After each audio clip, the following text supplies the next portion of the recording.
welcome to DL Gaming. I'm Bobby. I'm Nick. I guess Chris isn't going to talk. He's talking later this episode, but I guess not right now. I'm Emilio. How are we doing, everybody? How are we doing? Good. Second week in February, the Super Bowl happened. I never realized that the Super Bowl happens until like the day before. Yeah, that's pretty much where I was this week, this year. Don't know who's in it. Don't know who the halftime show is. Don't care, really. I just zero interest. I say this as I'm wearing a Rams T-shirt too, by the way. That's a Rams polo, dude. That's the next step up in fandom. It is, yeah. This is actually a very nice shirt, though. It's so comfortable, fits really well, breathes. You know. So you're a Rams fan? No, somebody gave this to me. Oh, and I try to wear a hoodie over it so people don't like, hey, go Rams. I'm like, sure. Whatever you say, man. Yeah. Hey, go Rams. And you're like, no, I'm a fan of Rams apparel. Yeah. Don't get it twisted. Just the shirt. What city do they play for, by the way? Oh, dude. L.A., I think. I think it's L.A. Yeah, it's L.A. Yeah. Okay. There you go. Side by side with the Chargers, I guess. With the LA Chargers? Yeah. Yeah, okay. I think. Formerly known as the San Diego Chargers. Yeah. The San Diego Superchargers. Speaking of which, I am tearing down their former, not physically, but I am overseeing, or I'm there, part of the general contractor, helping them out. We're tearing down the old stadium, the Chargers Stadium. And it is cool, man. Do you see the picture I sent you? Mm-hmm. It totally looks like a scene from Half-Life 2, like when you see all those things going. That's what it looks like. That's all that's left. I would say about a quarter of it is left. It's incredible, man. So many memories at Qualcomm Stadium. So Jack Murphy. Yeah, I was in. They put me in the front gate and basically just stand here for a week and figure out how things work. So I'm keeping the riffraff out, basically.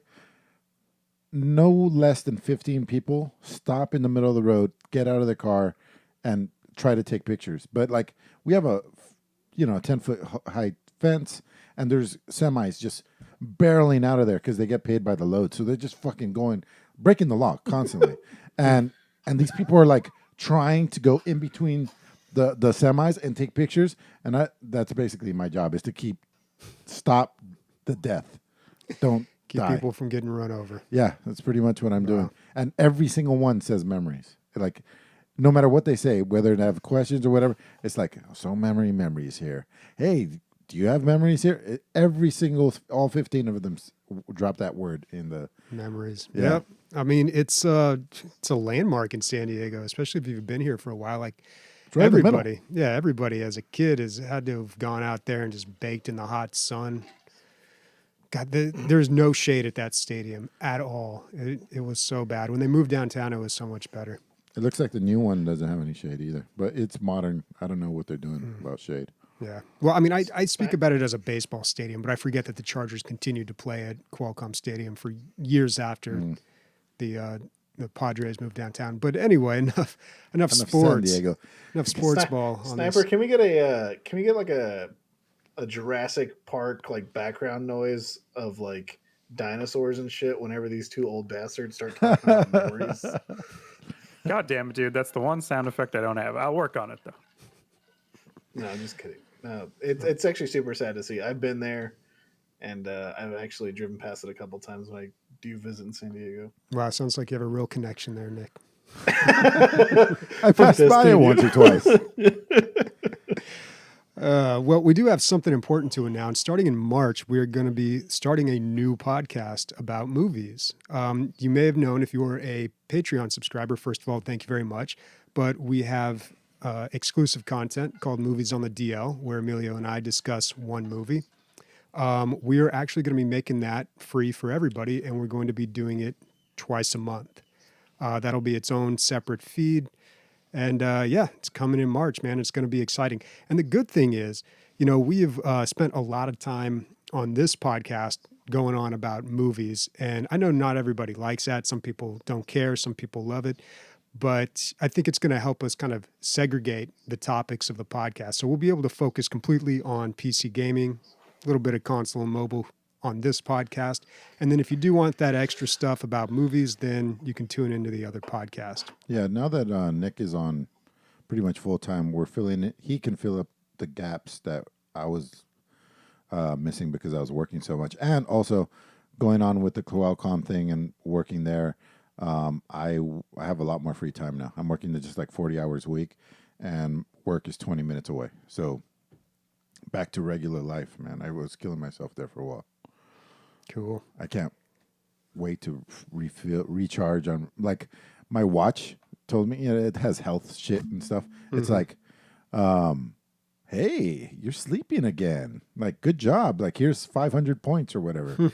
I'm like, yeah, thanks, watch. Wow. Computers are running our lives. Yep. All right, let's talk about some video games. On the radar, this is our section where we talk about games that we want to play but haven't played yet. And first up is King of Seas. We've got a channel for this in the Discord, by the way. I believe Warconi has posted this one, but King of Seas, it's a pirate game. I talked a few weeks ago about how I absolutely loved Sid Meier's Pirates. Little old, but totally holds up. This looks like basically a new version of it.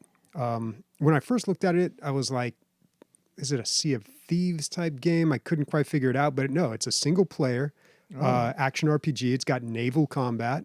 It really looks a lot like it's trying to recreate Sid Meier's Pirates. It's going to be a tough job because that game was just stellar, but I'm interested. How much is this game? If you could scroll down. It's coming out very soon, February 18th, 2021. No price yet, apparently. It's on the wish list, though. I'll keep an eye on it. I love pirate games, and I love pirate games that do it right, too, where you actually feel like you're a pirate. $39.99 I'm going to go with. I could see that. Yeah. I mean, it's single player, so I'm wondering how they're going to... They've got to have a lot of content. Like, there's got to be a single player campaign or like some sort of game loop or something where it keeps you spending enough time in there. But yeah, I could see $40 for that game. Open world with a campaign that runs through it, I'm going to guess. But you could probably veer off. Mm-hmm. That's what I'm guessing. That's what I would do. Yeah, side quests and stuff. Yeah. But yeah, so I'm excited about that. Have you played Assassin's Creed Black Flag? In fact, that is one of the only Assassin's Creed games I've played. The only Assassin's Creed game I've played. I played a little bit of the other ones, but just couldn't get into it. Loved Black Flag.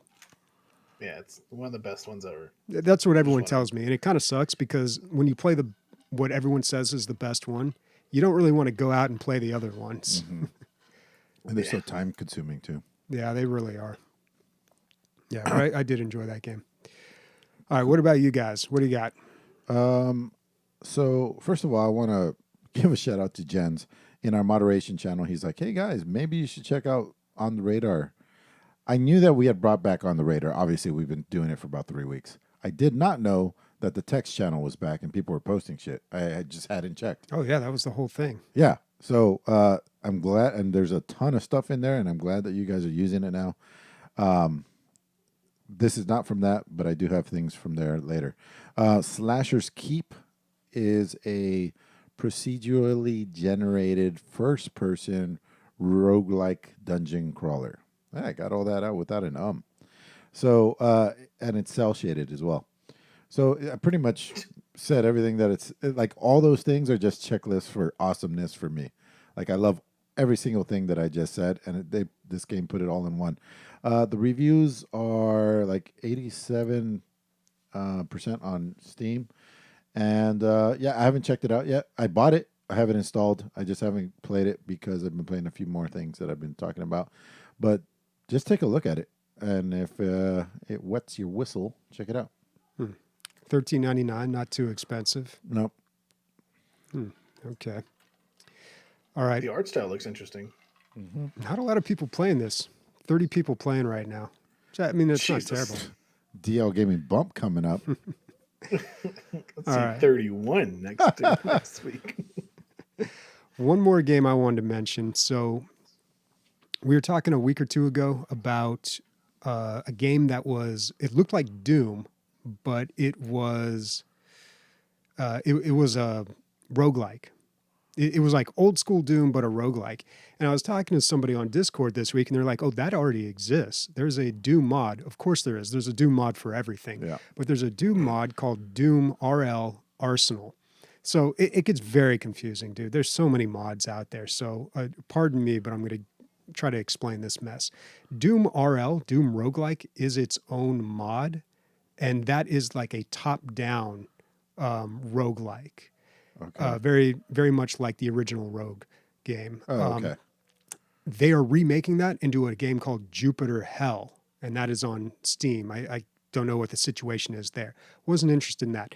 Doom RL Arsenal is the actual first-person shooter. It's Doom, but it's a roguelike.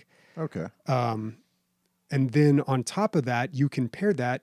When you mod Doom, you can add all sorts of packages. So you can throw in this other mod called Doom RPG, which adds more RPG elements to it. And people are saying that that's the best combination, the Doom RL Arsenal mod and Doom RPG. It's crazy that two full conversion mods like that mesh. Yeah. Well, maybe because the game is so simple, but I wonder if it's the same guy or they work together. That's hard to believe. There's I think there's some sort of history of working it out or taking the best from both or something. Yeah. I spent like an hour today, maybe just like researching all this, trying to figure out like how exactly to install this and run it so everything's going to be working correctly. Because it's been a while since I've ran mods on this on Doom. It's been forever. Are you going to be playing it on a pregnancy test? Probably not, because you can now with GZ. I always use Z-Doom. Z-Doom was like the original emulator for Doom. You load up the WAD file and the mods. But now everybody's using GZ Doom, apparently. And you can run Doom on Unity. At least that's what it says. So it supposedly looks a lot better and more lighting and all the benefits from that game engine.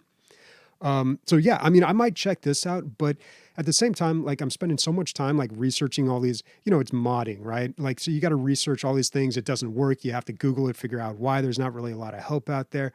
And then at the end of the day, I'm kind of rather just pay $10 to play that other game that's already got everything all set up and ready to go with kind of like a streamlined, like everything's made to work together and go and I don't know, function properly. Because when you're throwing these mods together, you always run into like little weird things and, who knows what. There was a long string there where I was modding Skyrim way more than I was playing it. Mm-hmm. That's what happens with just modding. Get into it sometimes. Yeah. So I don't know, man. I can't remember that game we talked about last week. That was the Doom roguelike. Yeah, I don't remember either. But on that note, Ziggurat 2 came out, or is about to come out. I saw it. I believe it has good reviews. If I remember right. Can you bring it up, Sniper? I want to throw it on the radar and I forgot. Ziggurat 2. But meanwhile... I mean, Ziggurat 1 was a great game. I love that, but I really didn't take it as far as I thought I would. I don't know. That's one of the games that I felt like I still needed to come back to. No, you don't need to with Ziggurat 2. It's not your dad's Ziggurat. No. Well, this looks basically the same. Better graphics, but about the same. I mean, it was... I thought this was the best out of all those first-person shooter roguelikes, honestly. Like, better than Immortal Redneck and... God, I can't remember which other Better than ones. Gunfire Reborn? Well, this is single player. Yeah, this is single player. Gunfire Reborn, I go back and forth on. I really like that game, but then sometimes I'm just like, this is just... It's a little too random for me. Like, I wish it was a little more skill-based. And yes, the first-person shooting in Gunfire Reborn is skill-based, but it's just really just a roll of the die on what you're going to get when you get your Ascension scrolls. I complained about it forever a few episodes ago. I'm not going to go over it again. Yep. Welcome to roguelikes, buddy. Yeah. All right, what else you guys got? Nick. I got one game for On the Radar, and it's arguably the biggest game announcement for the week. It's Total War Warhammer 3. Dude, you can't say a biased statement like that, dude. I got 9 Witches Family Disruption coming up, dude. You never heard of that shit. Anyway, go ahead. But just a heads up, this is the fastest selling game in China to date. And it has they've already paid for the game and more because you can buy the whole game so far. So as far as details for this game, we get 6 new races, a 7th race if you buy it early, and then there's a confirmed 8th race that is coming as well, like about 4 months after the game comes out. The 4 of the races are each of the Chaos Gods and their followers. So you have Tzeentch, Nurgle, Khorne, and Slaanesh. The trailer is amazing, and has some of the best CG I've ever seen. If you haven't seen it, not only do you get these 8 races, but you get like the other 24 races that you get in the other 2 games if you own the other 2 games. So is it same engine then? So Graphically, there's not a whole lot changing. As far as what they've said, and like because they have an FAQ, they immediately put up the FAQ like within 2 minutes after they posted the video, and they've said it's an upgraded version of the engine, which I think is just fancy talk for saying it's the same engine. Right. A lot of people think they're just using the Troy engine, which is a little bit more fluid than the Warhammer engine. A lot of times, in their defense, though, a lot of times I don't think they remake engines. You have like Unity, like 4.1, 4.2, 4.3. Like they just keep adding and improving on the same engine. Or like that Far Cry engine that they kept. They just eventually renamed, but it was the same engine. Yeah. So what they've said is that like they've made the gameplay a little bit more fluid and less like move here, move here, move here. Okay, the battle has started, and it's kind of like a war of attrition. It's more active as far as what they said. One thing that they've added as far as like features and everything is that they're completely overhauling siege battles. And so we kind of got a taste of this in the latest DLC for the last game. Everybody didn't like siege battles in the Warhammer games because you just defended a city from one wall, and that's it. Like, although a city can be a circle or a square or whatever shape it is, you literally just defended the whole enemy's army on one wall. And so they've said that they're completely revamping the siege system. They're allowing people to put down traps and put artillery on the walls and things like that. So we're definitely going to see a big change with that. It's $59.99. Your normal price for a AAA game. I've already bought it. Like I'm not gonna lie, I've already bought it. I'm super excited. I root for the bad guys, and the fact that there's 4 bad guy factions is amazing. So Nick, that's good. So the 24 races come packed in this game. Oh, you have to have bottoms for it to be unlocked. So normally what they've done in the past is like when the new game releases, like the month before the new game releases, they'll put everything that came out before it on discount. So like right now, I think if you bought everything at full price, it'd be like $340.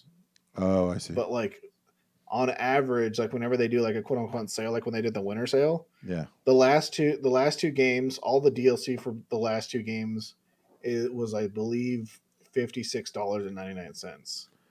Which is crazy. Do you know if those races are getting updated for this iteration? So yes, they've clearly stated that a lot of the races are getting revamped, rehashed, adjusted. They really are redoing some of the races so that some of them are just not one play type. Like for example, there's a race called the Beastmen, and the Beastmen always play aggressive. Like you always have to play aggressive. You always have to just run into the other team, and that's how you win. Thank you, JP Diddy, for the bits. As far as like one of the craziest things that Creative Assembly, the company that makes Warhammer, one of the craziest things that they've done for this game is that they have teamed up with Games Workshop. Obviously, Games Workshop likes the money that they're getting from these games, and they're selling a lot. But they are bringing a faction that has never even existed on the tabletop game into the game itself, and that is the civilization of Cathay, and they're essentially the ancient Chinese. Like as far as like aesthetic and stuff, like they ride dragons, they ride lizards, they have rocket artillery. So everyone's super excited to see that. Especially the Chinese who bought 1 million of these copies already. Yeah. A lot of people are saying that oh, they're pandering to a Chinese audience. Well, they're also making another race called Arabi, which is a race that lives in the sand. And original original concept here. They're humans that live in the sand, and they have like an Arabic influence. So is that them pandering to the Middle East? No, it's just they want to put more human races because there's literally just 2. So Gotcha. Cool, man. I'm glad you're super excited about this. play it, man. Play it. Play I'll it, buy man. it next time it comes Play out. it, man. What else do I got on here? Slay the Spire is on mobile. I don't know how many times I've talked about it. Like, why are these deck building games not on mobile? It's super basic graphics. I don't know why more of them don't make the jump. Slay the Spire did. It is a little pricey at $9.99 on mobile, but I'm gonna buy it. So hopefully I'm putting my money where my mouth is, hoping that more developers will make this jump. So, interesting thing about this, I looked for it in the Google Play Store while I was on my phone. I couldn't find it. Then I saw the link. It was linked in Discord, and it's right there, boom, on the Google Play Store. So I don't know if maybe because I got an old phone or what, but I also noticed that it was for sale on the on Humble Bundle. Not part of a bundle, but on the site Humble Bundle. See, it says right there, Humble Bundle. So I don't know if it has to be purchased through them, or if it's something that can be purchased in your app store, or even on because it's for Android. I don't even know if you can play this on an iPhone. Well, it's also on the, I believe it's on the iStore or whatever they call it. What do they call it? Whatever they call Apple it. Store. Apple Store. I believe it's on there. It is on iOS. It is on the iOS, yes. Okay. It doesn't always have to be on Play Store for it to be on Android, though. You can buy things outside. I don't know if that's the case here, but you can buy things outside. It's only available in preview mode right now, so you can't even buy it. It literally just says app preview. Okay. It did have a price on it, $9.99. I'll be buying it. That's a guaranteed thing to do when you, like, I don't know, at the DMV or anything. Like, I want something on my phone. I've been going through games, probably 1 or 2 a week, looking for something. I fucking hate phone games, man. I don't know what it is, but it just doesn't work. It's funny you talk about phone games, because one thing that I've been doing lately, which is, I don't know if I say it's a good thing or a bad thing, is using the World of Warcraft companion app. And like people are like, oh, it's its own game, but on your phone, and it impacts your character in the World of Warcraft world. Unfortunately, that isn't the case. There's essentially a currency, and you can send guys to do missions, and they bring back rewards and stuff. The issue is that the currency that's needed to send these guys out on missions, you can earn them in the missions themselves, but you have to actually log into WoW and turn those items in to be able to use that currency. So they want you to go from the chair to the whatever, like to your phone, to your PC, to your phone for get it going, right? Exactly. I thought we had already gone through the whole companion app phase. I remember when those were getting really big, and no thanks, man. Do you remember when what's that game where it's like set in like Washington D.C., The Division? Remember when The Division was like, we have a companion app that's for iPads only, and you can pilot the drone, and like it was just everybody was freaking out about it, and then like things we scrapped a week before the game came out. Companion app. I do remember we played an RPG, me, you, Chad, and Sam, where we were on our phones, and then there was a game going on the screen. Do you remember? I don't think I played that with you, but I know what you're talking about. Oh, yeah. It didn't do well, but it was a cool concept. It was like, it was a cool idea. It was almost playing Quiplash, but like an RPG with a story, and it wasn't like, it was serious. Yeah, that was a long time ago, but I distinctly remember that. Yeah. It was a cool idea. I hope somebody else tries it and pulls it off. Everybody has a phone. Even Bobby, the old man. Old man Bobby. Not even a flip phone. All right, what's definitely not Fried Chicken Inc.? This is basically for you, dude. The next 2 are for you. I put them on the list for you, knowing that you're gonna like it. Oh, I think I saw this. Yeah, dude. What a great idea, dude. So you're basically, it's a sim game where you have a business that's a front for selling, I guess in this, marijuana, not meth. And it's a play on Los Pollos Hermanos from Breaking Bad. So you have a fried chicken, you have a fried chicken shop, but you're really selling weed out the back is what's going on. And I guess there's a lot of things that go into that, right? You have to keep up appearances and protection and all that stuff. Conceptually, great. The only thing that worries me about these things is like, you're basically, if you get sold by the concept and you go in and it's just a shitty sim, you got doped in. This is something I feel like you have to wait for some reviews, but you have my attention. It's up to you now to fuck it up. I think based off of just 3 seconds of the video, I think this is one of those games where it's like, oh, it's a fun sim game where you play 2 different lives, and then halfway through the game it just fucking changes immediately, and then it's just a completely different kind of game. It seems like you have that sim part for a majority of the game, and then like there's a combat part, and they just revealed like, oh, you can go to the gun store and buy guns and equip your guys with guns and then send them into the room, and stuff like that. Maybe, but I think part of the sim is maybe like territorial control. It might be something like, I spend this much money on this assault on the next area over, and then it just plays out. But who knows? I don't know. Mostly, I think it's probably sim. I think it looks cool. I think it looks funny. Yeah, the graphics are really blocky, but in a cute way. Bobby, interested? Maybe. I mean, like you said, when it comes to sim games, eventually you spend so much time with them. Eventually, you look past like the theme of it, the skin, and you just all you care about is the mechanics. But the thing is, how you don't know if you're going to know the mechanics until you dive in, right? There's no way to know. Well, you wait for the reviews. Yeah, but that doesn't really tell you if they appeal to you specifically. I mean, I would wait for the reviews on something like this. Even though I'm looking very much forward to Evil Genius 2 World Domination, I'm still not pre-purchasing that. I'm waiting for the reviews on it because it can, more so than other games, I think sim games can just be really bad. They can have a great appearance, and then the core mechanics are just very poor. Yeah. So even the mechanics could be right, and then the math is just wrong. Like none of this makes sense. Like there's so many things that can break down. Like you hit a point with the game where like you've pretty much done absolutely everything. After like a 20-hour period, and like you've pretty much saturated the game entirely. There's so many things that could go wrong with sim games. It's actually one of the harder games to make, in my opinion. So I don't know. I'm always a little cautious when approaching these. But yeah, it is a fun idea. Yeah. Let's get some quick sound here. This trailer's just too good. 1 second. This is fried chicken.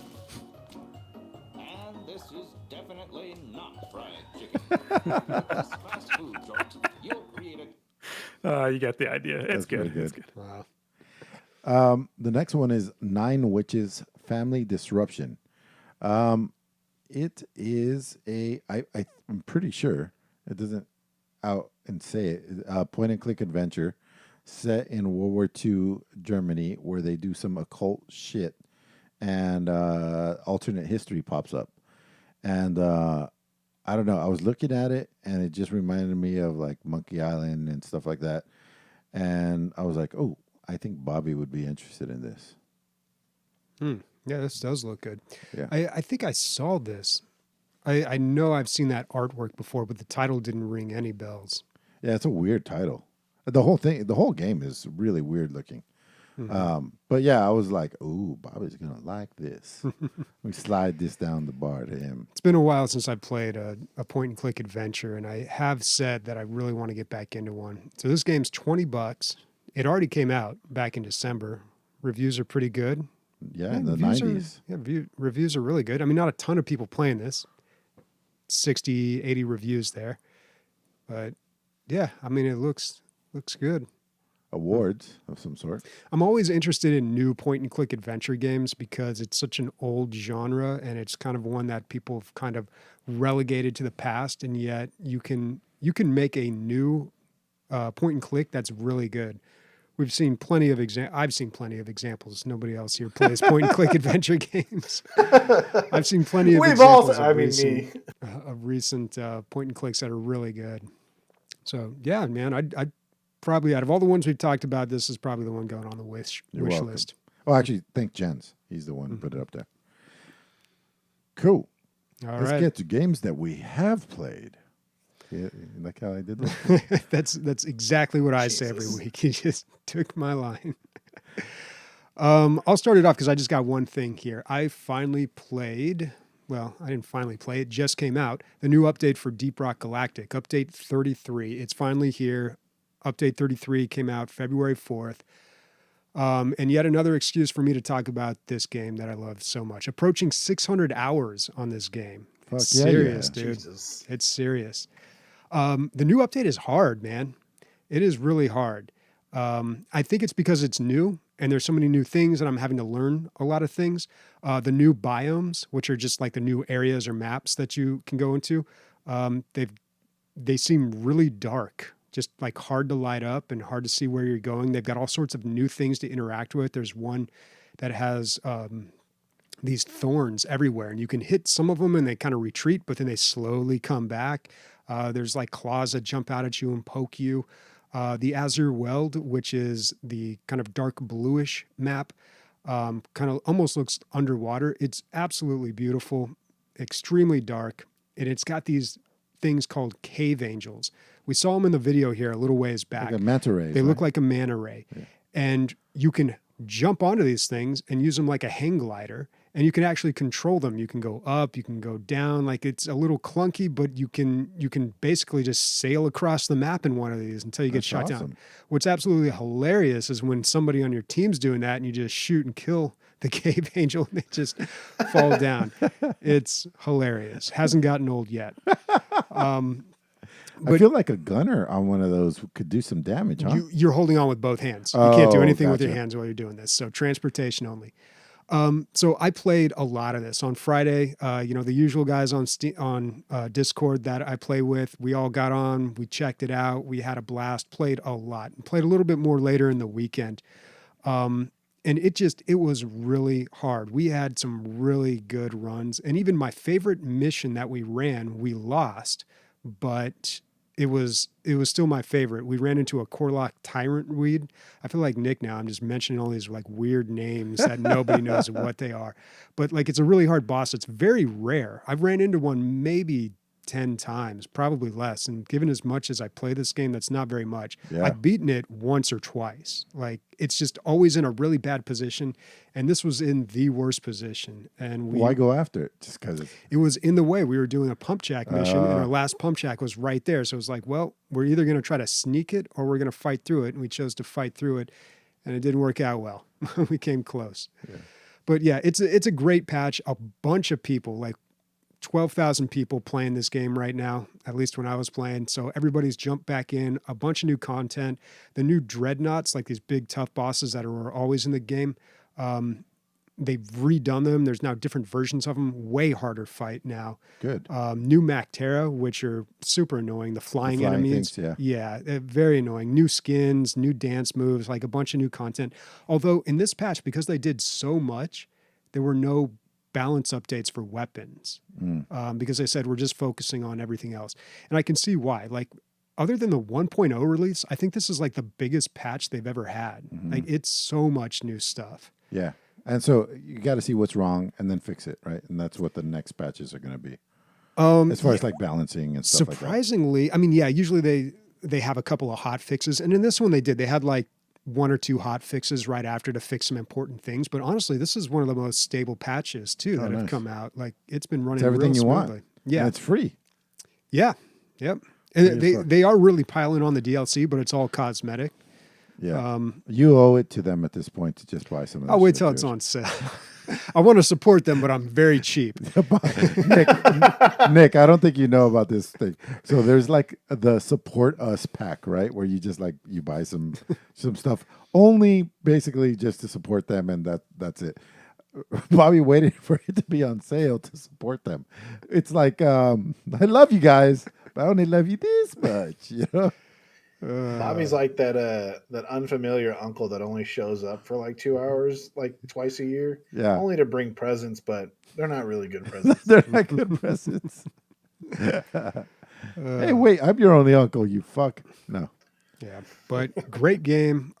Fridays is the day, man. Fridays is my gaming day. My schedule is like absolutely crazy right now, but it's doable. Like as long as I stick to my schedule, everything's okay. But I'm doing so much right now, and Friday is like the day that I just get a ton of gaming in. So if anybody wants to play this, Lunar New Year sale coming up pretty soon, probably about another week here. If this goes on sale, absolutely get it. Nick, what do you got? For the first time, I've played Humans Fall Flat. Actually, that's a lie. I played Humans Fall Flat at a game conference a while ago in San Francisco, but the first time I played the quote-unquote live version, and I gotta say, pretty fun game when it works. Me and my other friend. So the reason why we played it in the first place is that it's on Game Pass. And so I got some pretty cheap friends that like are Bobby that won't buy things just to play with their friends. They'll just, wait till it's free. Yeah. Or like No, I know. 99% Yeah. off. Wow, dude. Wow.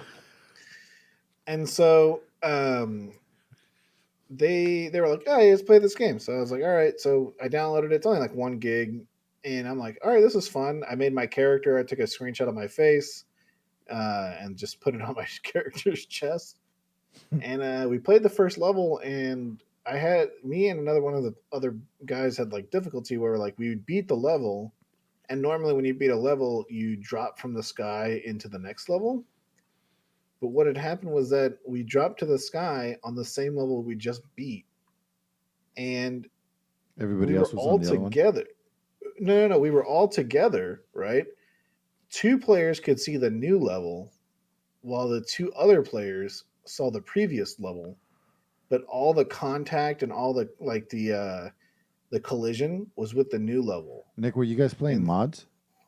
No, we were just playing the base game. Like we were just playing like level 1, level 1, like all that shit. And so I uninstalled and reinstalled. My buddy uninstalled and reinstalled. His got fixed and mine didn't. And so I don't know if it's something wrong with my computer. I don't know if it's something wrong with the game. But for something that's been out for so long, I don't want to trash it. It's obviously a fun game. Like we did not stop giggling for like an hour and a half, 2 hours until one of us had to hop off. And so I hope they somehow fix it, or I may have to look into some personal fixes, but hopefully things go well, because I know they're still coming out with current content for this. I had no idea that this has become a party game since last time I played it. Last time I played it, it was, I think, only 2 players, and you were going through pre-made levels. It was fun, for sure, but, it wasn't much to it. Probably 90% of what I just saw was brand new. So, it's a lot of content. It's 8 players now, and then there's new game modes. But the thing is, like, if the game's free on Game Pass, none of the DLC is free though. That's the thing. And well, so that's, if you kind of want the new, if you want the new full experience, you have to get it on Steam. Yeah. Well, are you saying that the DLC isn't even available on Game Pass? From what I've seen, I think you actually have to pay for it. Yeah, which might save you like a little bit of money from Humans Fall Flat itself. But you can find like I've seen Humans Fall Flat for like $6, $7. Yeah. Huh. So. All right. Chris, I have been waiting all week for you to talk about Valheim. It's taken over the Discord lately. You're posting like a madman. People are asking me why I'm not playing. What? I don't even know what it is. Overwhelmingly positive, 11,000 reviews.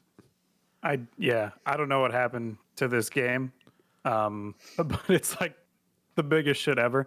And I think this is what happens when a developer launches a game in early access and like treats it like a full launch that's playable kind of from day one, instead of slowly releasing content, and the first build is just like some janky alpha that people are like, I'm not too certain about it. But yeah, this game is so fun. So it's a survival crafting game for up to 10 people on a server. And it's mostly you hang out with your friends, build a castle, and go hunting and kill bosses and try to level up your technology. Right now, we're in the Bronze Age on the server. We only have a couple more ages to go. And the boss events are pretty fun because you need a lot of people. Everyone needs to be geared up. And it's like an adventure. They're super far away. Sometimes you have to go on a boat. Sometimes you're going like 20 minutes, dude. Like we're making halfway houses on the way to the boss. Damn. To like camp, eat, to stay buffed so we can go there. There's a couple things that make this game like kind of a little more interesting. So in most survival games, like you don't eat, you die. In Ark, I assume you don't shit, you die. Stuff like that. Yeah. Yeah, you're right. In Valheim, all the survival mechanics act as buffs. So you're not penalized anymore. You're actually incentivized to hunt and eat when you're doing stuff like bosses. You don't have to. I just think like when I logged into the game and I found this out, my mind was blown. It's such a good idea. Why have survival games been punishing people this whole time? So just to explain a little bit what Sniper was saying. So one of the key things that they incentivize you to do is eat different items. Oh. And so if you talk, Sniper can explain a little bit better because I only got to play like 3 or 4 hours of it. But that incentivizes you to explore a little more and like not just harvest the same shit. Because I feel like once you figure something out, you just do that thing until it breaks. I have my own like introduction story into this game, but I'll let Sniper talk about it first. Yeah.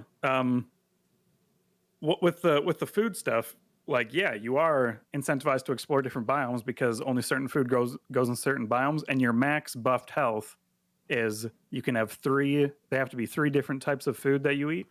Is it called the balanced diet buff? What's that? The food pyramid buff? Yeah, the food pyramid buff. Yeah, your healthy Canadian diet. Make sure you have 2 parts dairy to 1 part wheat or whatever it is. Yeah. But and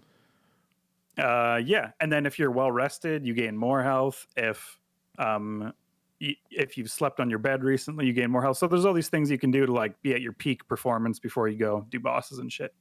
Nick, how did you find this game? What happened? You just randomly showed up?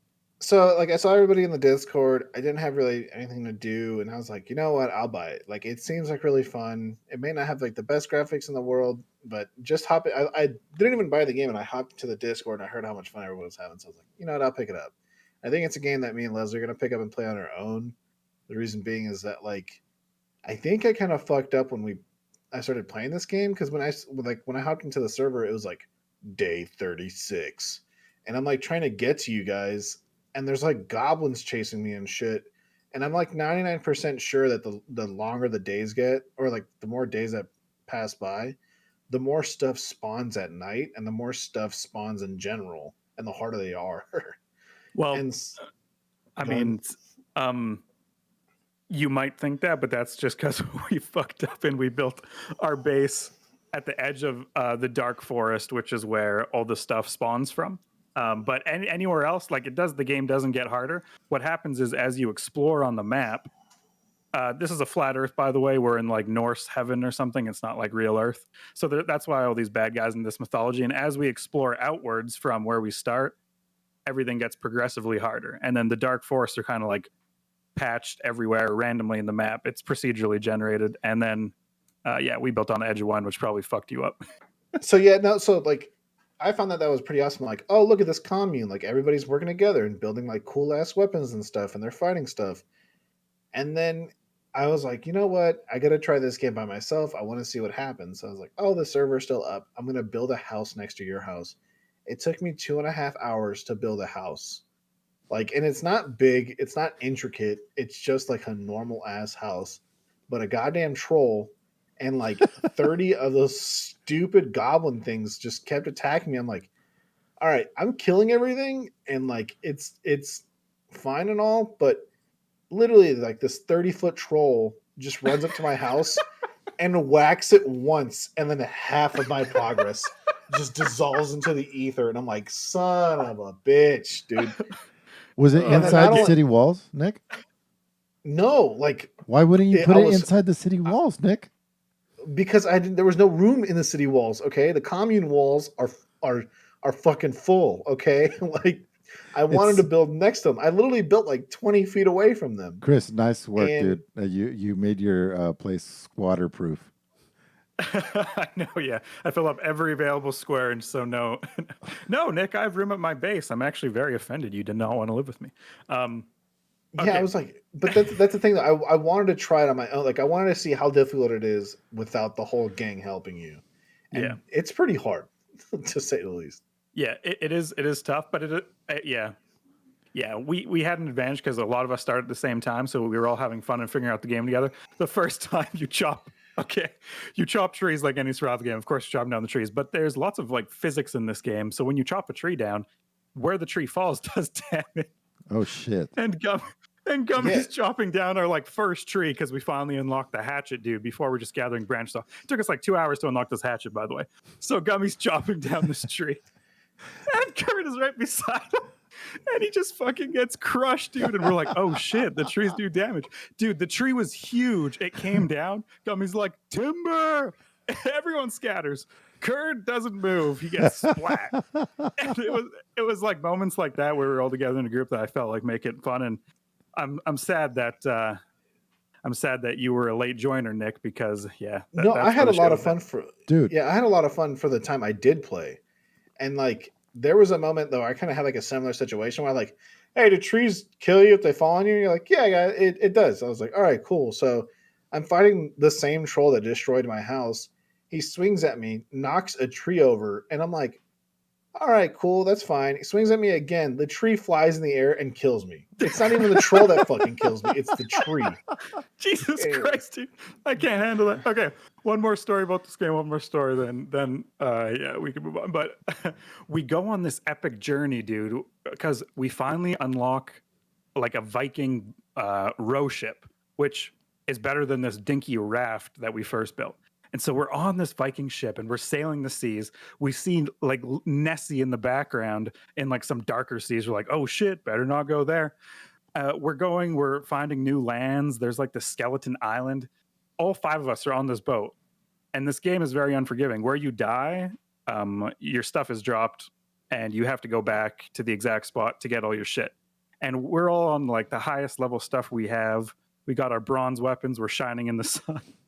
And Gummy sees this skeleton island and he's like, these don't look so hard. Let's go there.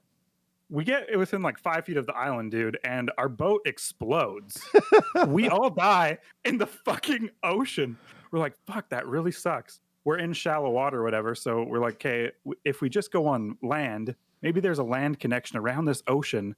Because it's not like realistic geography. There's like oceans, lakes. We're in Norse heaven or whatever. And so we try on land. We try for like, oh my god, dude, for like 4 hours to get our shit back. At least 4 hours on land walking, and only to discover there's no possible way to get there. And most of us die again on the way there because as you explore outwards, things get a lot harder. So if you play this game, it's meant to be played with friends. It doesn't get easier or harder the more people you have on the server. Enemies don't scale or anything, and they're really hard to start. Like the big trolls that Nick's talking about, they're like 10 people tall, and they take like 100 arrows to kill. So play this game with friends. Come into the Discord, join our server, and I don't know. I try to pitch this game to Bobby. I think Emilio's going to try it. I don't know. What are you guys feeling? How much is it? It's $19.99. $20. It's pretty good. $20. Question. Actually, go ahead, Bobby. Well, I was going to say the server situation. So these are not dedicated servers. Somebody has to actually be hosting the game, and that game is saved on their account, correct? Yes. But when you play the game, your character persists between servers. So whatever you do on your own, when you join someone else's server, everything on your body comes with you. So your structures obviously don't come over, but it's kind of cool that you almost go to your friends' worlds in a way. And right now, the central world I'm hosting off my machine, and my machine hates me for it because it's been on for like 4 days straight. I just shut it off to do the podcast. Like it's been running the entire time. To That's kill awesome, me. Yeah. Dude, just the story that like Kurd and everybody else was there to watch the first tree fall down. Who cares that it killed Kurd? That's hilarious. But you guys were all there. Like it was a momentous thing. It sounds like hey, we're chopping down our first tree. It was true momentous. Yeah. Yeah, that's fucking cool, man. That's really cool. Yeah, the shared experiences on this game I think are the best. Like when we were trying to get our shit back from the ocean, we saw some really sweet. We saw a dragon on our way to get our. It was like a Lord of the Rings book or something, and you have just enough invested in the grind and your gear, I think, to really appreciate when there is a risk to lose your stuff. Mm-hmm. And yeah, I feel like it's all really well done. Cricket and Gummy and all the rest of the Discord people have really been grinding on it. I think we just unlocked portals. So I don't know how much content is left. It's an early access game, but yeah, super fun. If you got Gummy and Cricket on there, dude, they're just gonna grind this thing away, dude. Yeah, but now they're at war, dude. There's 2 warring camps. Oh no. Yeah, it's like the breakup of a bromance. I don't know. I want to take credit for it, but I'm sure lots of other people had a hand to play in it as well. But yeah, that might slow them down, right? If they're fighting each other, they can't focus on the grind completely. Damn. Cool, man. A lot of great ideas here. Wow. I like the mixing of the what do you call it? Play for keeps. Kind of like the whole you know, those games where you keep all your stuff on your person and then whatever you gather that time you take with you. What's the Russian one you play, Nick? Tarkov? Yeah. So it has some Tarkov with it, with where like what you kill you keep or whatever, but then this is co-op, which can you kill each other? You can turn that off and on, yeah. Yeah. We haven't really. I mean, we've just fooled around with it. I don't really. Yeah, that's on a roadmap. I'm not really sure. That's like I don't like the PvP. I don't even. It shouldn't even be a focus. Like No, there's for sure. no reason to fight each other when there's so much good shared experience to have in the game. No, I totally agree. And the world is. We've gone through like maybe 10% of it, and I've played 24 hours. Or that's what Steam tells me, or something. So. That's awesome. Well, good find, dude. How'd you find the game? Lots of streamers been playing it. It's like blown up. So I just was like, oh, what's this? And then it looks so cool. It looks so cool. Even though the graphics aren't that good, the background and the night sky is art, like beautiful art. And then at night, the shimmering of the moon off the water, and in the morning time, the sunrise, like it's a very beautiful game despite being like almost Minecrafty. I think what's this called? Voxel? Yeah. Is this what that is? You should hit up Iron Gate AB and see if they want to talk to us. Okay. Why not? This is their first game apparently, and they've like I'm just so impressed with this. Now Bobby mentioned that it's published by the same people who did Deep Rock Galactic. So I'm hoping their early access calendar, they have the resources to like stick to it and keep pumping out content like on time. That'd be cool. What's your problem with this game, Bobby? I don't have a problem with it. Oh. Yeah. And We talked about it. Pirates. We talked about it last week on the Radar. I think somebody posted it in the Discord or something. That's how I found out about it. But yeah, I don't know, man. Crafting survivals really aren't my thing, but this does look great. But I have nowhere near the amount of time to really dedicate to this game to get the full experience. So, well, it doesn't. Chris, so let's say I have 3 hours to play, and you guys have put in 20 hours. Can I go into your server? You guys just gear me up? Yeah, we've done that to a couple people. You won't have kind of the cool first experiences, but the other cool experiences of exploring and beating bosses, and every boss you beat, you unlock like a new piece of small technology that you need to increase whatever. It might be something random. one of the first things we did was we built like a cultivator, which is just something to plant like seeds. That was monumentous, but we had to beat a boss for that. And you beat all these sorts of bosses, and they're all pretty fun. So yeah, we could gear you up. We could go on an adventure. We could just kill like one boss, and I guarantee you that would probably be super fun. Mm-hmm. That's cool. So your friends with less time can get in on the action. That sounds great. Because you don't level up your character, right? It's just gear. Oh, you do. level up your. You do level Yeah. The more you, but it's not levels. Like, and it's not really that much. Like, the more you swing your hammer, you become a better hammer swinger. Oh, gotcha. Right. Yeah. And it's like percentage based. It's not huge numbers. We're talking about like 1 extra DPS, 2 extra DPS here. Nice. It's like weapon proficiencies in WoW. I don't think they do those anymore. Not like they used to. I thought it was a reference that Emilio could get. No. Gotcha. I played Journey to the Savage Planet. I've always liked the art of this game ever since I first saw it. I didn't even know what it was. I'm starting to learn that I like neon colors in games. Like all the games that use neon colors, Neon Abyss or Rage. Like I really like I don't know what it is about it, but I dig it. Anyway, so this is a very weird game about I guess you crash land on this planet and you go and scan things. It's a lot like what's the Hello Games game? Oh yeah, what is that game?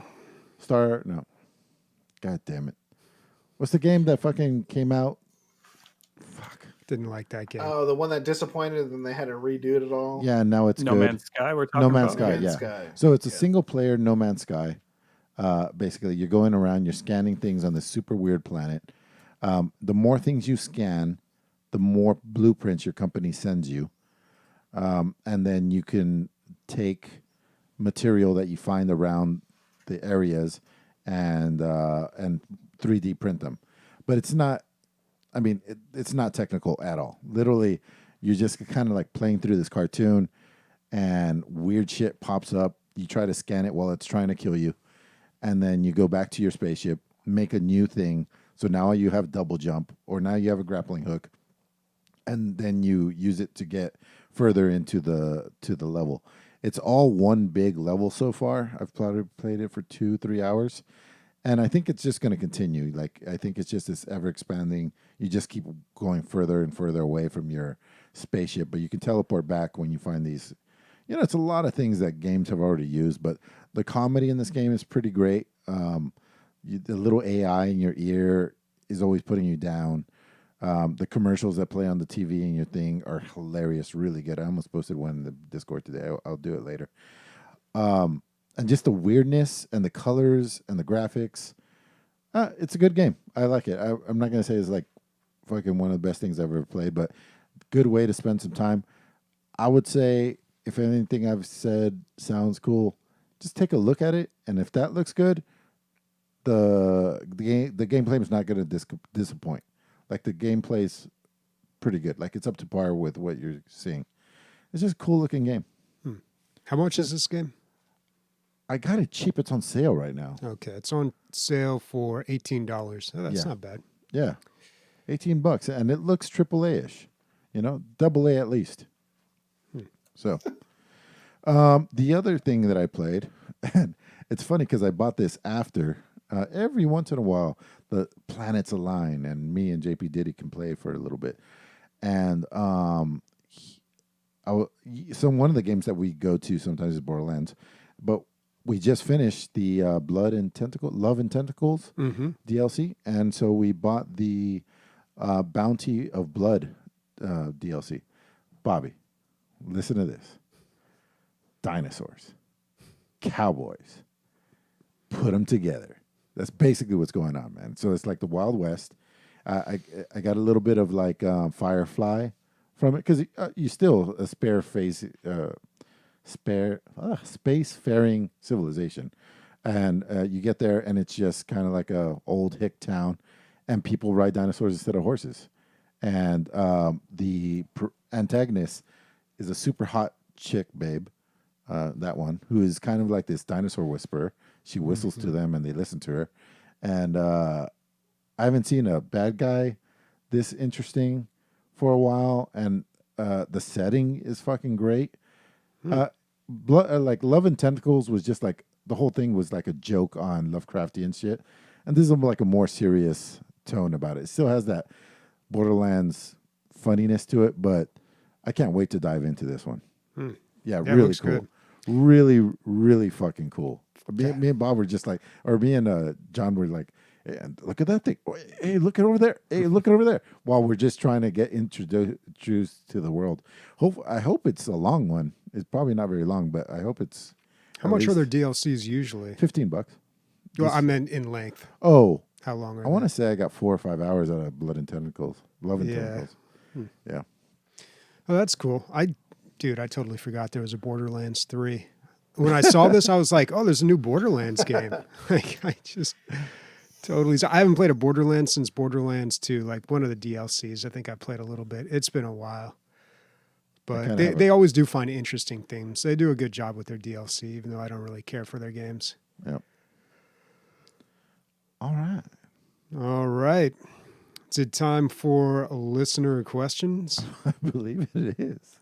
Okay. Let's see what we got. I don't think we've got a lot this week. We don't. We have 2. So I blame you, the audience. Yep. It's all your fault. But the ones we do have, or one of them is extremely long. Let me see if I can read it from all the way over here. Old Man Dave asks, have you ever stopped playing a game for an unusual reason, like a change in the story you didn't like or something that wasn't even the game's fault? For example, I played Anthem when it first came out and really enjoyed it, but after playing, I would start to have neck pains the next day. I didn't think too much about it at first. I'm getting up there in age and weird pains are a thing. Then one day I noticed while I'm fighting with the interceptor, I would constantly bob my head back and forth. I stopped playing that day and didn't have the issue again. Old Man Dave, you're a crazy person. Fucking, there has been games that like I walk away hurting more than other games. That's for sure. Like physically? Yeah, physically. I can't think of one, but I was like, what is this weird thing that's happening? It has happened though. I'm not sure what it is. As far as quitting a game. Quitting a game for a weird reason. Yeah. I always quit games for the normal reason. Like, I just don't like them anymore, or I play too much of them. And I'm like, this has got to stop. What's his name? Minnie Del Macho. I'll never forget this. It's like stands out to me so much. He played Spire, Mm-hmm. the Supergiant game, and he was at a certain point in the story. He was presented with a choice. He had to make a choice between A or B. He didn't like either one of the options, so he just stopped playing the game. He's just like, I enjoy this game, but I'm not going to answer that question. So he just stopped playing. Uninstall. Right there. Boom. Wow. That is a weird reason to stop I'm going to playing take, a game. not only am I going to quit, I'm going to take my ball, and this game is going to cease to exist. Yeah. You know what I mean? I quit playing. Smite used to be me and Bobby's life, dude. But I basically quit because the lows were so much lower than the highs. I don't think it's a weird reason. I think it's a realization that a lot of people come up with. But yeah, it wasn't worth it. Like 3 wins wouldn't equal 1 loss. Mm-hmm. And that's not cool because I 4 games that I just mentioned, you're talking about 2 hours, 3 hours of your life. They were long games, man. MOBAs were always so long. Well, I mean, Heroes of the Storm, they got it down to like half an hour, but still, it's just so time-consuming, those games. Yeah. Yeah, but I feel like that's a normal reason to quit playing a game. Yeah, for sure. And the other one was like, not World of Warcraft, but EverQuest just consumed my life. I had to quit. And I kind of went from, my whole life changed after that, man. I sold my account. I guess that's part of the reason. I knew how much money I could get from my account. And I was like, I'll get $2,400. I'll be able to pay for my LASIK surgery. And then I stopped wearing glasses for 20 years. It was the best money I've ever spent. Mm-hmm. then I moved to San Diego. Like my whole life changed because I quit playing EverQuest. There's a documentary. I can't remember what it's called, but it's a documentary about people who are addicted to EverQuest, and it's very amateur. It looks like almost like a student film or something, but it's actually pretty interesting. I posted it in the Discord, not the Discord, the Steam group. That's how long ago I posted this. It was a long time ago. Jesus. It's there somewhere, but it was actually a pretty good documentary. But it's so strange because like who would be addicted to EverQuest nowadays? I don't think that's like it couldn't even be possible right now. I don't know. Well, and even with WoW, there's so many fail safes. There's so many things like in there that kind of prevent people from. Well, I don't know. They put them in there to like try to slow people down, and they can't spend too much time each day. But then people just hop on another character and do the same thing. But yeah, like I said, I feel like that's a perfectly reasonable reason to stop playing a game. But I cannot think. It was a long time ago, dude. You got to go way back. It was a post in the Steam group where it was about like really good gaming documentaries or videos or something like that. And I think I had one about articles. Nick's never fucking quit a video game, so he doesn't know. No, I have. So my answer to this is Fable 2 of all things. And for some odd reason, I used to grip the Xbox controller because someone let me borrow their Xbox. I used to grip it like a Gretchen, and like my middle finger would go over the top to press like the trigger, and my pointer finger would hit like the bumper. So I'd play like this, dude. And I'm like, yeah, I don't like this controller. This is stupid. And like the tip of my middle finger just hurt. Like I was like, I gotta stop playing this game. My finger feels like it's gonna fall off. Only that game you would play that way? Yeah, because like I think it was left trigger to sprint, and there was no reason not to sprint in that game. And so you're just constantly holding down the trigger to sprint. Your story was better than ours. I was just like, okay, maybe I didn't post this in the Steam group. Maybe I just watched it on my own. I thought I posted it there. It's on YouTube. Like if you look up EverQuest documentary, it's got to be out there somewhere. Maybe I saw it off of someone else's list. It's old, man. It's like, I mean, it was made when like EverQuest was still a thing. So it's pretty damn old. Yeah, dude, like physical pain from playing video games. I don't know if I get that. I do get that a lot just in general because I'm on the computer a lot, video editing or playing the piano. Like all that's just wreaks havoc on your fingers. Yeah. But the worst is when I'm on my laptop. I noticed that like Nick, I was getting pain in my middle finger after a while. And I realized when I use my laptop, it's got a trackpad and I use the middle finger on the trackpad all the time. So you guys have some weak ass hands, man. Yeah, we don't. I don't know. My job and like literally everything I do in my life has to do with like me doing like small, tiny muscle movements with my hand, dude. Like my job and my my hobbies. Yeah, like literally everything. It's a lot. Gonna have carpal tunnel pretty soon. Yeah. All right, next question comes from Sheer Ponage. Man, he is really looking for this documentary. All these videos totally look like it too, man. Like they look like a clip out of it. God, it was pretty good. I wish I'll have to search for it because I remember it being Wait, what's good. this? Robert's EverQuest 2 Dude, is this documentary about you? I never played EverQuest, so no, probably not. Oh, okay. Looks like a young. did you see young Bobby Robert as a Digital. young robot? Okay, next question from Sheer Ponage. How would you go about convincing a console player in making the switch to PC gaming? It's a huge jump, man, and I wouldn't even make that recommendation unless I knew that it was perfect for that person. Like, you know what I mean?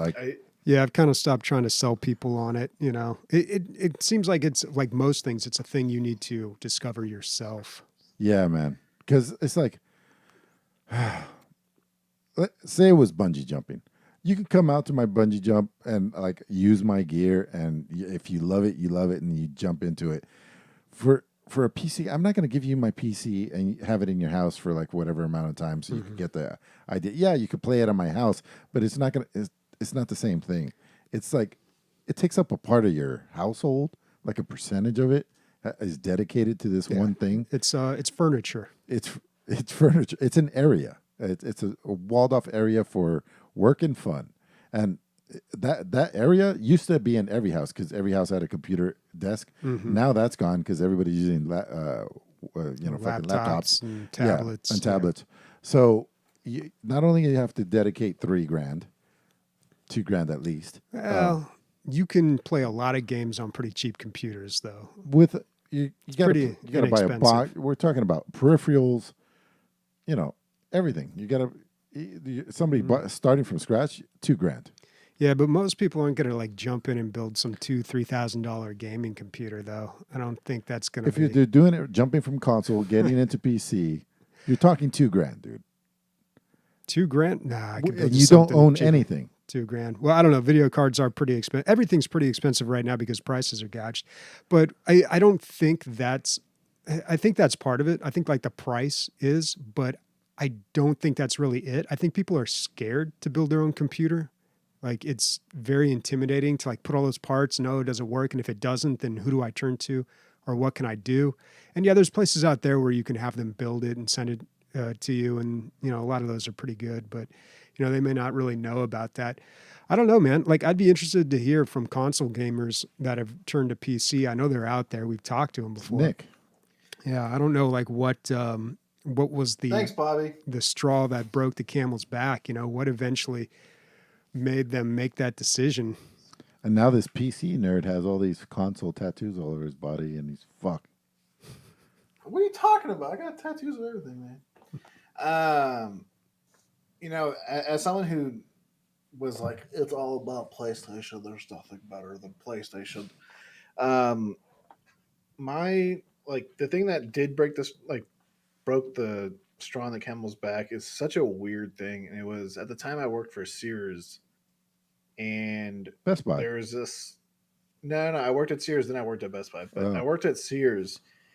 And there was a shipping error on an item, and that item was an Asus gaming laptop, and we didn't have the ability to sell it. Like as weird as that sounds, like we didn't have we didn't have a place to put it, and so we put it in like the used laptop area.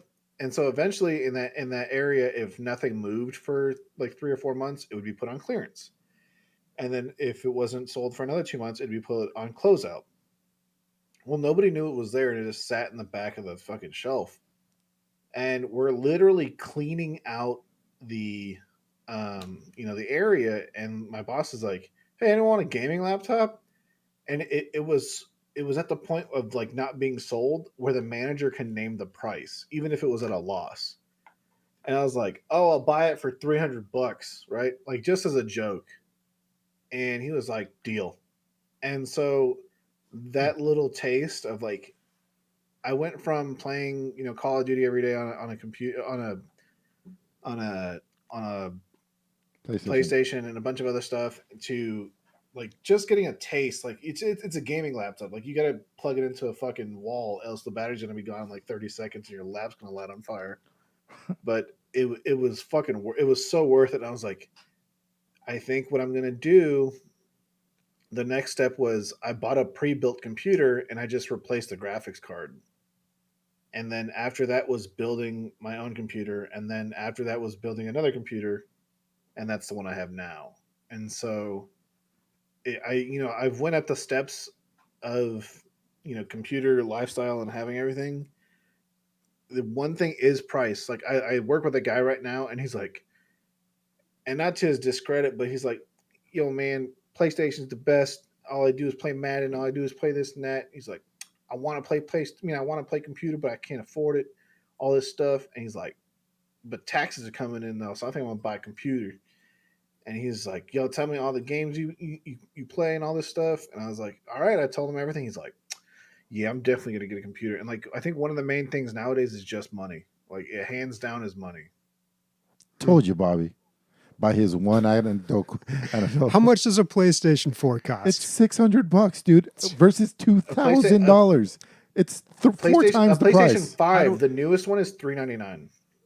I didn't build my computer for $3,000. Well, I don't know if you need a monitor and all the peripherals. That's what I'm saying, dude. You're Yeah, dude, starting from that's- scratch. People aren't going in like look at Nick's story. Like he got a gaming laptop for $300. Then he bought But nobody another does that. computer. He got super That's lucky. exactly what I did. Well, I didn't buy a gaming laptop, but I did what he did. I got like a pre-built computer and I threw a graphics card in it. Then I was like, maybe I can replace some other parts. But then I figured, I'll just build my own. Like you work up to it. I mean, you can just like flat out buy a whole new thing. That's what Ray did. I think he spent like 3,000 or 4,000 his first rig. Did he build his own or did he buy a pre-built? He bought a pre-built. I'm sure money is a big factor, but I think a lot of people are just scared of having something that they don't know how it works and could break and they don't know how to fix it or troubleshoot it or like put it together themselves. I think that's far more scary. Like, I think people would have no problem spending that money if they were sure, like, I just push a button and it turns on. You know what I'm saying? Like, people have no problem like shelling out money for consoles and games and I think peripherals. it's more. I don't know if I spend all this money and it's not guaranteed that I'm going to like this whole new thing. That's Yeah, the riskier maybe. thing. Well, that leads me to another question. I wonder if people switch late in their lives because as you get older, you kind of get settled in whatever path you've chosen. Yeah. And if you are settled in console gaming, you're probably conditioned to like those types of games. And I am conditioned. I really like PC games. I can't even describe the difference between PC and console very well, but I know there's a difference and I immediately like reject anytime I play a game that like resembles something kind of like console. I'm like something inside me just pulls away from it. So I don't know if like you can even really switch late in your life. I think what's funny, Bobby, is like I think it was like 5 or 6 episodes ago. You were like, my hands don't really work with these joysticks. No. He's Well, like, I when stopped played playing console when the PlayStation, analog there was no sticks came out. joysticks in the middle of the analog. I was like, oh boy. Yeah. I have the opposite effect where I was locked into PlayStation until literally I was like 19 years old. And then it was like, nah, like PC's the way to go. Like I still always bought a PlayStation, and that's because I've been financially responsible to be able to afford that kind of stuff. And then like even in this situation right now, it's like my wife has another computer, and like, well, the work computer is not ours, but we have like desks for both computer. We have a PlayStation 4. We're trying to get a PlayStation 5, but am I locked? If you put a gun in my head and you're like, which one are you going to stay with? I'm definitely PC gaming. Yeah. It's so much better for multiplayer too. I think. Mm-hmm. Yeah. So we like PC gaming over here at the PC Gaming Podcast, at our PC Gaming Podcast. Although I will say, playing so much console lately, playing The Last of Us 2, I've continued to play. I'm just not bringing it up right now. By the way, Nick, you know that Hillcrest area? Do you know what I'm talking about when I say Hillcrest in Last of Us 2? Yeah. The end of that, when you do that on rails part in the car in the escape, it's never been done better, dude. The on rails fucking usually it's like jump in the main gun, fucking shoot these things, and it doesn't matter if you shoot them or not. This thing, dude, it was so crazy. You're fucking trying to get away from these army dudes, but your perspective is changing constantly. They're like jumping on the car, and you have to fucking like try to shoot at him this way. And if you don't kill him, you're gonna die. Not like a lot of these games where it's like perpetual damage to your car or whatever. No, it felt so fucking real. And then just the action sequence itself. At the end of it, I was like, like I had to. It was so tense, dude. I had a puckered butthole. It was so well done.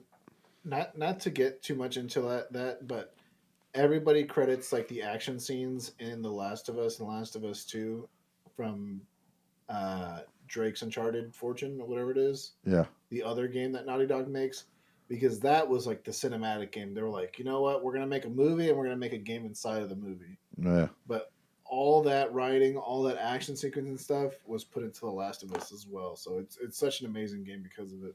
Yeah, dude. The action sequence, just the chase. There are things that are done in video games all the time. A chase sequence. Things are chasing you. Okay, easy. Making it feel real and making it feel like if life or death, if I go left or right, and making it really feel like you got to move your ass. fucking, it totally works, man. It just works. They fucking pulled it off. I was gonna say, I think you could switch late in life, Bobby, because like it console gaming fits my lifestyle so much better right now because of where it is. And you know, I can watch the baby and play.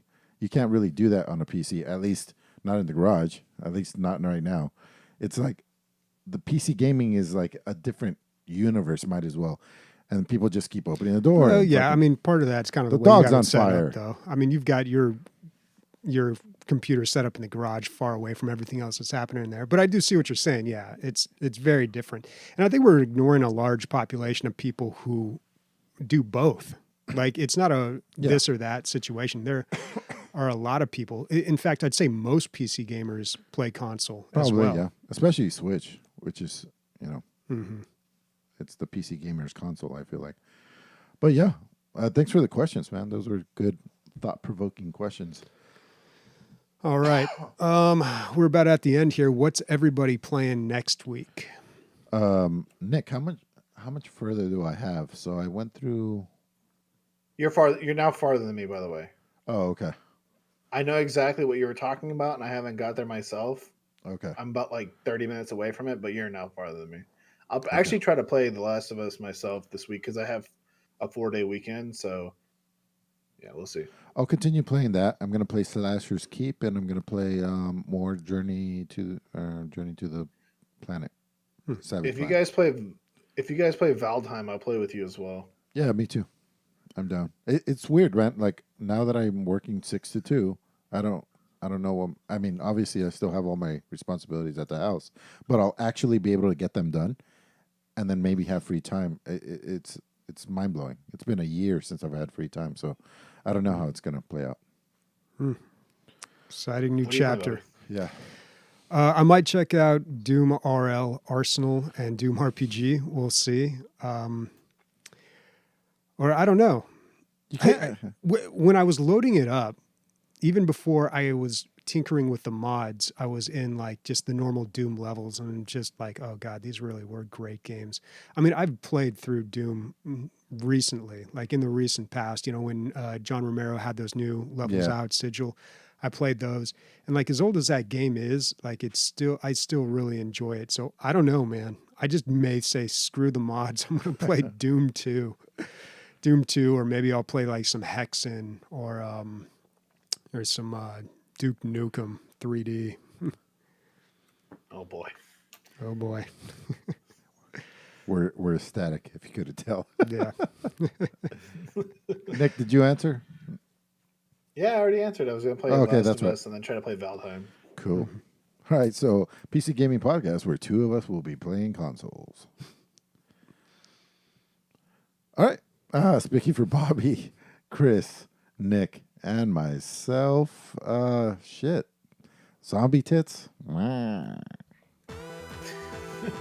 Uninspired. Uninspired. Uninspired tits. One's longer than the other. It's awful. It resembles rocks and socks. Bye, everybody.